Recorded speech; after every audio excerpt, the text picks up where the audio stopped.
మీ ఎలాంటి వ్యాపార ప్రకటనలకైనా వెంటనే మా ఛానల్ సంప్రదించండి.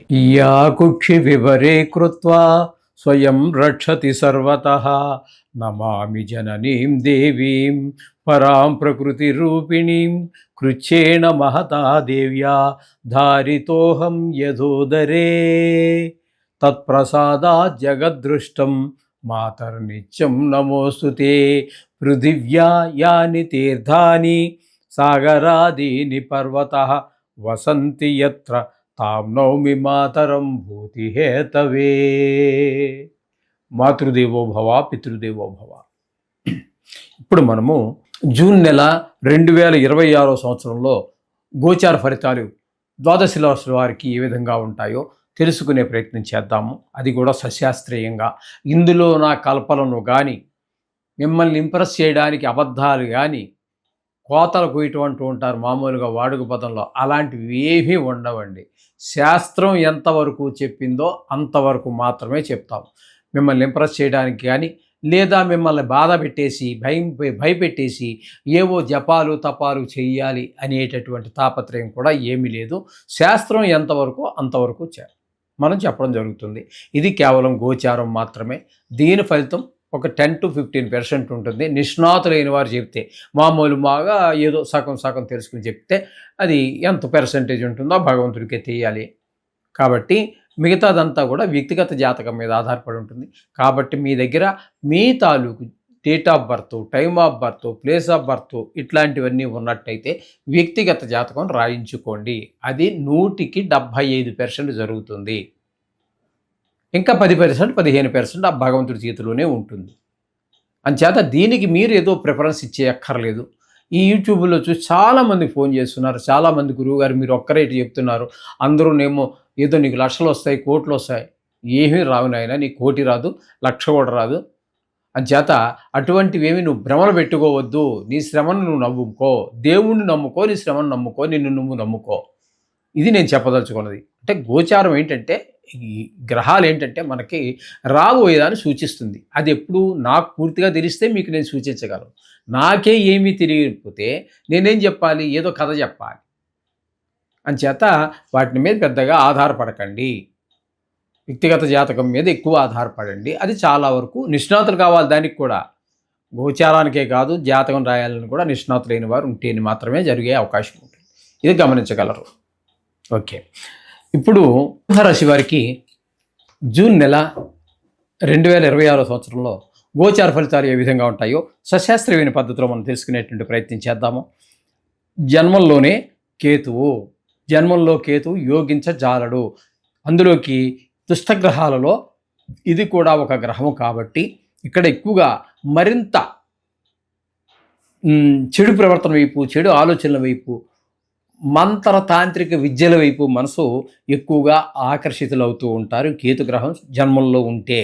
అలాగే సప్తమంలో ఎప్పుడైతే జన్మంలో కేతు ఉన్నాడో ఆటోమేటిక్గా 180 డిగ్రీల్లో రాహు ఉంటాడు.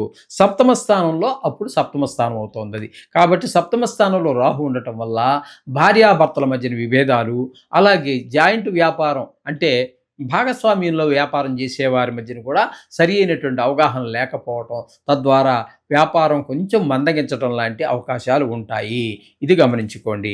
ఇకపోతే అష్టమ స్థానంలో అంటే మీనరాశిలో శని భగవాన్ యొక్క సంచారం జరుగుతోంది. అష్టమ స్థానంలో శని ఆయుకారకుడు ఆయుస్థానంలో ఉండటం అనేటటువంటిది కూడా చెడు ప్రభావాన్ని చూపిస్తుంది. దీన్ని అష్టమ శని అని కూడా అంటారు. శని అర్ధాష్టమ, అష్టమ, 7.5 అంటే 7.5 అంటే 3 రాసుల్లో సంచారం. మొత్తంగా 5 రాసుల్లో బాగా విపరీతంగా బాధిస్తాడు. ఆయన యోగించేది కేవలము 3 రాసుల్లో మాత్రమే యోగిస్తాడు. ఇక్కడ అష్టమ శని కాబట్టి ఇది కూడా చాలా వీరు కూడా వీలైతే ఇది సంవత్సరం అంతా ఉండేటటువంటి కాలమే కాబట్టి ఇక్కడ వీలైతే శనికి జపహోమాదులు చేయించుకోవటం అవసరం ఆర్థిక పరిస్థితిని బట్టి. లేకపోతే ఏదో శనివారం రోజున నూనె తీసుకెళ్ళి వారిని ఎత్తినిపోయటం, లేదా గుళ్ళో టికెట్ తీసుకుని పూజారి గారికో 50 100 ఇచ్చి ఆ శని పూజ చేయించుకోవటం అనేది ఒక తప్పనిసరి ఆవశ్యకతగా మీరు గమనించండి. అంటే ఇప్పుడు ప్రస్తుతం మనం చెప్పుకుంటున్నది నెల ఫలితాలు కాబట్టి అంత అవసరం లేదు. కానీ మొత్తం మీద ఇక్కడ మరి ఖచ్చితంగా మరి 2.5 సంవత్సరాలు ఉండేటటువంటి పరిస్థితి కాబట్టి. ఓకే, ఇకపోతే భాగ్యస్థానంలో కుజుని యొక్క సంచారం జరుగుతోంది. భాగ్యస్థానంలో కుజుని యొక్క సంచారము 20 రోజులు జరుగుతోందండి. భాగ్యస్థానంలో కుజుని యొక్క సంచారం వల్ల తండ్రి గారి ఆరోగ్య విషయంలో, దాన ధర్మాలు, గుళ్ళు గోపురాలు తిరిగే విషయాల్లో మనకి అనుకూలమైన ఫలితములైతే రావు. తండ్రి గారి ఆరోగ్య విషయంలో ప్రత్యేకమైన శ్రద్ధ తీసుకోండి. తదుపరి ఆ 20 రోజుల తర్వాత దశమ స్థానంలో ప్రవేశిస్తున్నారు కుజుడు. అక్కడ ఒక 10 రోజుల పాటు కుజుడు సంచారం చేస్తారు. అక్కడ కూడా వృత్తిపరమైన ఇబ్బందులు కలుగజేస్తాడు. ఇక్కడ ఈ దశమ స్థానంలోనే రవి యొక్క సంచారం కూడా 15 రోజులు ఉంది. ఇక్కడ కుజుడు మనకి ఉద్యోగ విషయంలో ఎంత ఇబ్బందులు కలిగిస్తూ ఉన్నాడో, ఇక్కడ రవి 15 రోజులు దశమ స్థానంలో ఉండి ఉద్యోగ విషయంలో ప్రమోషన్ రావటము, లేకపోతే నిరుద్యోగంగా ఉండి ఉద్యోగ ప్రయత్నాలు చేస్తూ ఉన్నట్టయితే వారికి ఉద్యోగం చిన్నదో పెద్దదో, గవర్నమెంటో గవర్నమెంట్ది కావచ్చు, లేకపోతే ప్రైవేట్ది కావచ్చు, ఏదో ఒక వృత్తి దొరుకుతుంది అనడంలో సందేహం లేదు ఈ రవి ఉన్నటువంటి 15 రోజుల్లో.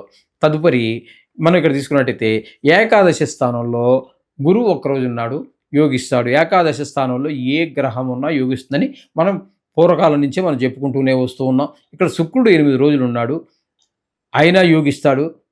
ఇది లాభస్థానం కాబట్టి ధనానికి ఎట్టి పరిస్థితుల్లో లోటు రానివ్వడు. బుధుడు 22 రోజులు ఉంటున్నాడు. బుధుడు కూడా 22 రోజులు మనకి ధనానికి ఏ లోటు రానివ్వకుండా చేస్తాడు. అలాగే రవి 16 తారీఖు నుంచి నెలాఖరు వరకు ఉంటాడు. అంటే 15 రోజుల పాటు ఈయన ఉన్నారు.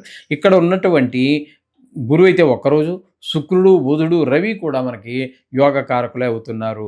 అయితే శుక్రుడు 8 రోజులు మాత్రమే ఉన్నాడు కాబట్టి అక్కడి నుంచి శుక్రుడు ఏం చేస్తాడు, వ్యయ స్థానంలోకి వచ్చి 22 రోజులు సంచారం చేస్తున్నాడు కర్కాటకంలో. వ్యయ స్థానంలో కూడా యోగించేటటువంటి ఏకైక శుభగ్రహం శుక్రుడు ఒక్కడే. కాబట్టి శుక్రుడు మీకు వ్యయ స్థానంలో ఉన్నా కూడా మీకు ధన లాభం వస్తుంది. ధన వ్యయం కానీ ధన నష్టం కానీ జరగదు. ధన లాభం ఏది ముట్టుకున్నా ధన లాభమే. ఇట్లాంటి మంచి మంచి ఫలితాలన్నీ కూడా వ్యయ స్థానంలో ఇస్తాడు. గురువు 29 రోజులు వ్యయ స్థానంలో ఉన్నారు. ఇది వ్యయ స్థానంలో ఉండటం ద్వారా మీకు డబ్బు ఖర్చు అవుతుంది, తప్పకుండా మీరు కాదన్నా అవుతుంది, వచ్చి మీద పడుతుంది, తప్పించుకోలేని పరిస్థితి. ఒకవేళ చేతిలో డబ్బులు లేకపోతే అప్పు చేసినా ఖర్చు పెట్టాల్సిన పరిస్థితి. కానీ ఆ డబ్బు సద్వినియోగం అవుతుంది. అదొకటి మనకి ఆనందాన్ని కలిగించేటటువంటి విషయం. ఒక ఇల్లు కొంటానికో, లేకపోతే పిల్లవాడి చదువు గురించో, మరి అట్లా ఇంట్లో ఏదో ఒక ఎసెట్, ఒక ఆస్తి లాంటిది సంపాదించుకోవడానికి ఉపయోగపడుతుంది. కాబట్టి అదొకటి మనం కొంచెం సంతోషించదగినటువంటి విషయం. ఇకపోతే బుధుడు 8 రోజులు ఇక్కడ సంచారం చేస్తూ ఉన్నాడు. ఆ వ్యయ స్థానంలో బుధుడు 8 రోజులు కూడా ధన వ్యయము, ధన నష్టం ఇత్యాది కార్యక్రమాలే చేస్తూ ఉంటాడు. మొత్తంగా మనం ఈ యొక్క సింహరాశి వారికి చెప్పుకోవాలి అన్నట్టయితే మనకి శుక్రుడు పూర్తి అనుకూలుడు, అలాగే రవి ఒక పాక్షికంగా అనుకూలత తెలియజేస్తూ ఉన్నాడు. అలాగే బుధుడు పాక్షికంగా, శుక్రుడు మాత్రం పూర్తి అనుకూలుడు. అలాగే గురువు కూడా పూర్తి అని చెప్పడానికి లేదు, ఒకే ఒక్క రోజు మాత్రమే అనుకూలంగా ఉన్నాడు. అంచేత మీకు చాలా గ్రహాలు ప్రతికూలతలే ఎక్కువ ఉన్నాయి కాబట్టి రవి కూడా పాక్షికంగా మనకి ఉపయోగపడుతున్నాడు. అంచేత వీరు కూడా తగు జాగ్రత్తలు తీసుకోండి. ఇక్కడ ముఖ్యంగా వీళ్ళకి కూడా రాహువు, కేతువు, శని ఈ 3 గ్రహాలు మరీ ఎక్కువ బాధించే గ్రహాలు. జన్మంలో కేతువు కాబట్టి విఘ్నేశ్వరుడు, మామూలుగా మీరు నవగ్రహాలు జపాలు చేసుకుంటున్నారు, సంతోషం. శ్లోకాలు చదువుకుంటున్నారు, సంతోషం. లేదు గుడికి వెళ్ళి ప్రదర్శనలు చేస్తున్నారు, అది సంతోషం. కొంచెం విశేషంగా ఈ ఇక్కడ కేతువుకి గణపతికి సంబంధించి ఏదైనా ఆలయం ఉన్నట్టయితే దర్శనం చేసుకోండి, ఆయన్ని ప్రార్థించండి. గరిక అనేది రోడ్డు పక్కన దొరుకుతూ ఉంటుందో మనం కొనాల్సిన పని లేదు, దాన్ని కూడా కొంచెం ఆయనకి సమర్పించవచ్చు. ఈ విధంగా దగ్గరలోనే వినాయకుడి గుడికి వెళ్ళి ప్రార్థన చేయవచ్చు. అలాగే సప్తమంలో రాహు ఉన్నాడు కాబట్టి ఇక్కడ రాహువుకి సంబంధించి అమ్మవారికి సంబంధించి ఏ అమ్మవారైనా కానివ్వండి, అందరు అమ్మవార్లు ఒకటే, రకరకాల రూపాలు. ఏకో విష్ణు మహద్భూతం పృథుగ్భూతాని అనేక సహా అన్నట్టుగా అమ్మవారి యొక్క అనేక రూపాలే అని అమ్మవారు ఒక ఆవిడే. సర్వదేవ నమస్కార కేశవం ప్రతికచ్చి అన్నారు. ఏ దేవుడికి నమస్కారం చేసినా అది కేశవుడికే చెందుతుందని కూడా శాస్త్రాలు చెప్పాయి. కాబట్టి అమ్మవారికి సంబంధించినటువంటి గుడులు, ఇప్పుడు ఉదాహరణకు మనం హైదరాబాద్లో ఉన్నాము, దగ్గరలో ఉన్నటువంటి వాసవి కన్యకా పరమేశ్వరి గుడికో, అష్టలక్ష్మి గుడికో, పెద్దమ్మ గుడికో, లేకపోతే బల్కంపేట అమ్మవారి గుడి ఉంది కదా, అట్లా ఏ అమ్మవారి గుడి అయినా పర్వాలేదు, అక్కడికి వెళ్ళండి, ఆ దర్శనం చేసుకోండి. అలాగే అష్టమంలో శని ఉన్నాడు కాబట్టి ఈ శనికి తైలాభిషేకం కానీ లేదా శని దానం కానీ చేసుకోండి. చేసుకున్నట్టయితే ముఖ్యంగా ఈ 3 గ్రహాలు వీరు పాటించవలసినటువంటి నియమం పాటించి కొంచెం శ్రద్ధ తీసుకోవాల్సినటువంటి విషయాలు. కేతువు, రాహు, శని ఈ సింహరాశి వారికి శుభం భూయాత్.